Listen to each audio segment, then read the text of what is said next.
Let's look at coma. So, coma is a state in which the patient is unarousable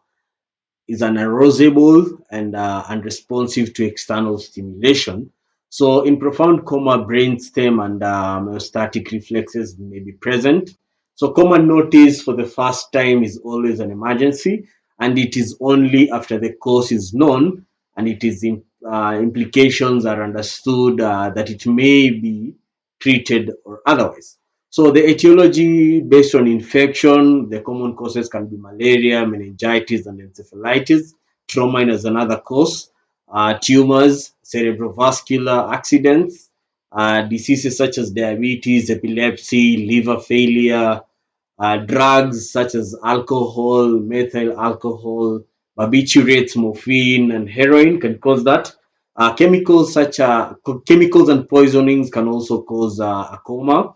So history is very important. So detailed history from the relatives or observers to establish the cause, if known or well witnessed, is very important because the circumstances and temporal profile of the onset of the symptoms of the critical importance is in ascertaining of the cause of the coma.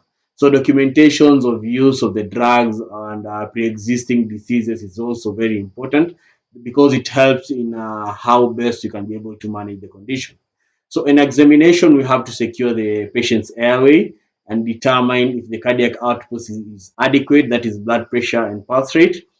We also get to evaluate and monitor according to the Glasgow Coma scale on head injury. We also monitor temperature, pulse, respiratory rate, and the patterns, how they present. Uh, we also consider leads to possible causes such as hypothermia, which occurs in alcohol and barbiturates, and sedative poisoning, hypoglycemia, and hypothyroidism. We also get hypotension, which occurs in internal hemorrhage and myocardial infarction, septicemia, alcohol, and barbiturate poisoning also. We also have hyperventilation with change in pulse rate may slide signify increased intracranial pressure. We also have hypertension, which may signify hypertensive encephalopathy or other cerebrovascular accidents. Fever occurs in systemic infections with meningitis and encephalitis. Also get neck stiffening, could signify meningitis, subarachnoid hemorrhage, or cerebral malaria. We also determine the muscle tone and deep tone reflexes and note the asymmetry of how it presents. For the investigations, they are very important. It's very important that we do a blood slide for malaria parasite. We check the blood sugar levels, we check urea and electrolytes, liver function tests. We also do a lumbar puncture after we've done a fundoscopy.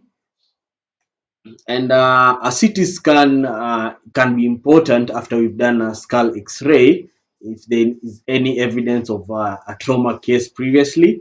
How do we manage this patient? We maintain adequate airway via either the nostril, the oral, or the endotracheal by intubation. Also ensure adequate circulation. Always fix a large IV line immediately in anticipation of drug administration. Also monitor the vital signs of the patient. Also turn the patients too hourly to avoid pressure sores. Also put a catheter so that you can be able to monitor the output of the patient. That's urethral for female and uridome for males. And for the females, we change regularly and repeat urine and catheter tip cultures for at least every fortnight. We also prevent contractures by regular daily passive exercising through physiotherapy. Um, Furthermore, we can be able to manage and identify and treat the cause appropriately by rapidly and assiduously correcting hypertension, hypoxia, hypercapnia, hyperglycemia, and hyperthermia. We give 50% of 50% dextrose, 50 ml in IV diluted to equal volumes of normal saline. or 5% dextrose or water for injection if blood glucose is lower than 3.5 millimoles per liter. We also begin therapy for meningitis immediately if it is suspected, and we treat malaria if it is confirmed or suspected.